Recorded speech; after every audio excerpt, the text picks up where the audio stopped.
Electric customers across our area have been reaching out to try to find some help. They're looking at unbelievable bills for when the power was on and even some bills when their power was off. Consumer reporter Steve Noviello has some answers tonight. Hello, Steve. Hey there, unless you are in a variable rate plan, you should not see a change in your energy rate at all. Now, when this is all over and it's time for a new contract, we may all see higher energy rates, and dozens of you have already reached out to tell me there is one company you will not be signing up with.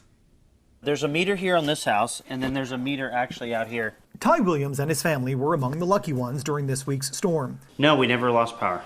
But he did pay a price. It's his electric bill. Almost $17,000. You heard him right. $17,000. $17,000.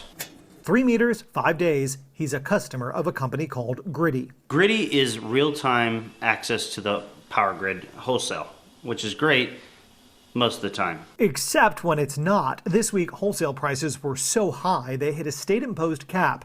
And even though the Williams did what they could to conserve, I unplugged refrigerators. I turned off everything. I turned off all the lights. We literally tried to stay in one room and use our gas heaters. Their bill ballooned. Griddy urged their customers late last week to switch companies before the storm because of a high price forecast. Ty says he tried repeatedly and was told by many prospective providers a switch would take at least a week. It was useless because no one wanted to take on the burden of a new client when they're paying top dollar for power. He was finally able to switch hours before we arrived at his house. This can't happen to people. Meantime, hundreds of you who did lose power tell me you're worried about your bills too. Encore confirmed an outage at Kim Humphrey's house. It got so cold she slept in her car with her pets for heat. Yet her energy company said during that same time her usage was spiking. We're told if you got a message like that from any power company, it's part of an automated forecasting system and you will not be billed.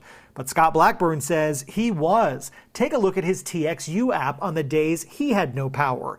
It says billed data, not an estimate. A TXU spokesperson says it is also a system error. Ignore it. Wait for the actual invoice and then call for an adjustment if there's an issue. Now, we did reach out to Griddy to ask if they would be offering any kind of assistance to any of these customers who weren't able to switch in time. They told us they will be offering a payment installment program. There is recently, by the way, approved a federal block grant for Texas, which can include money for utilities. Now, it may have some sort of COVID relief stipulations, but at this point, it's worth a shot. I posted a link for you right now on our station website. And when you come see me online, facebook.com/SaveMeSteve.